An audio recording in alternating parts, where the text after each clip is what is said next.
Today I took the South Ferry train from Penn Station to go to the Statue of Liberty at Liberty Island and Ellis Island. When I arrived at South Ferry, I was greeted by a fife and drum corps and saw the raising of the flag. The whole time thinking about my Swiss grandparents, who had made their journey to this place many years ago.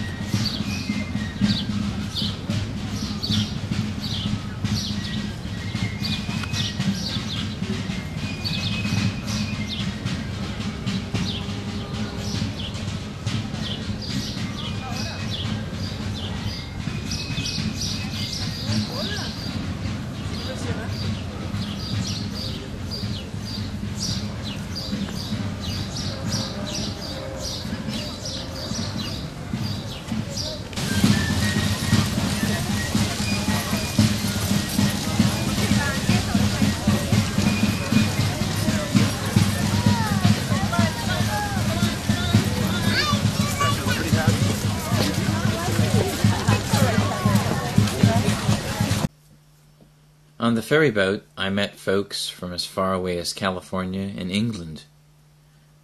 Once on Liberty Island, I heard stories about how the statue was damaged, how Edison's lights had to be removed from the torch because hundreds of birds struck the torch in flight each day. At one point, 1,300 birds had to be cleaned up on the island because they were attracted to the light. Of course, it was a gift from the French in the late 19th century. Emma Lazarus' poem from 1883 really says it best. Give me your tired, your poor, your huddled masses yearning to breathe free. The wretched refuse of your teeming shore, send these, the homeless tempest-tossed, to me. I lift my lamp beside the golden door.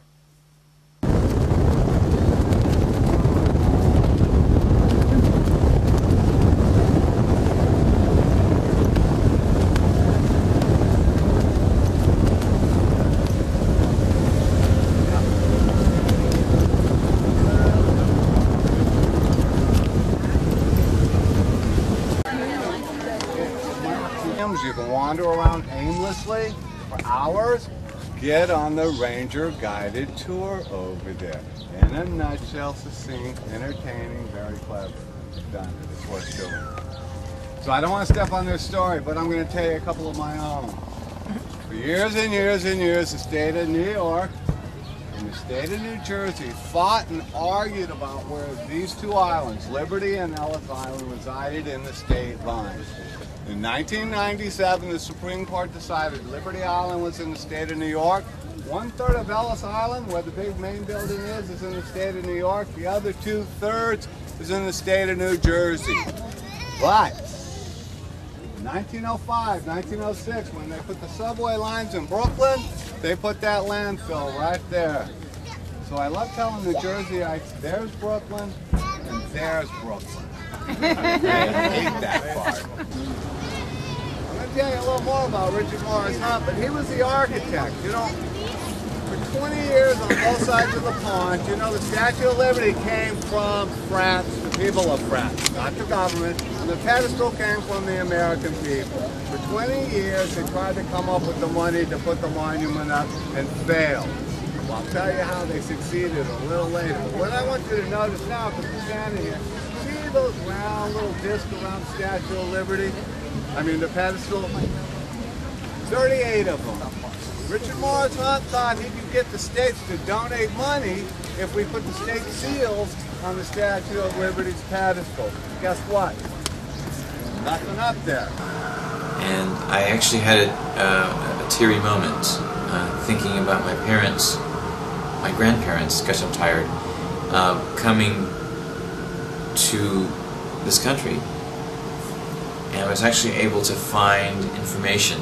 I got a printout. I can get an actual copy of the form that was filled out when the forms that were filled out when they came at a later time.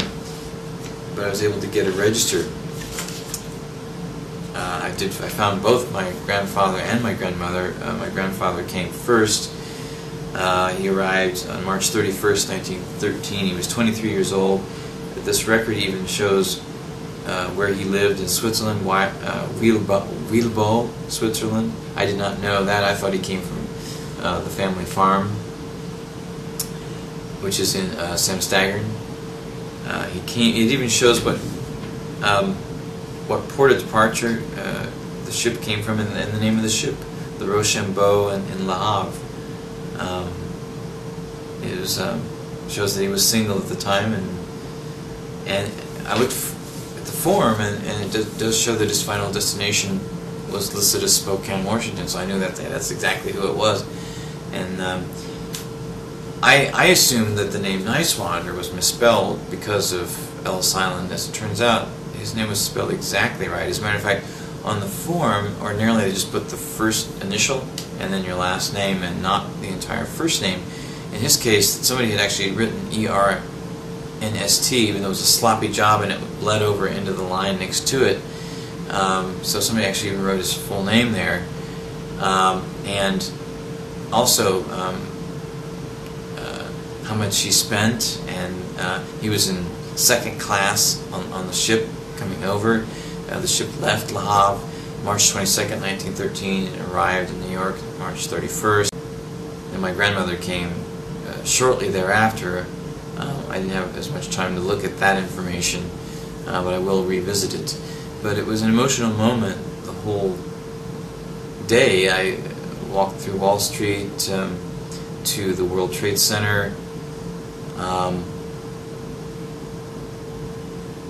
That was another emotional moment. There was a beautiful bronze mural with everyone's name who lost their lives there, and it was dedicated also to those that are still alive and carry on. I planned to go to a 4th of July rooftop party to watch the fireworks, but instead I spent the day contemplating all of this. My grandparents' experience, actually standing at the top of the stairs where they were told they were free to go. The founding fathers of this country, what freedom means to me, all the while conversating with a young man named Martin from Sweden, whose passion to become an American citizen was inspiring. We walked around Lower Manhattan, Soho, the Village, and even the World Trade Center site, talking. There isn't a lot of footage this time from Liberty and Ellis Islands, because I needed to feel this experience as it was happening. I will tell the story in more detail after another visit to this wonderful place.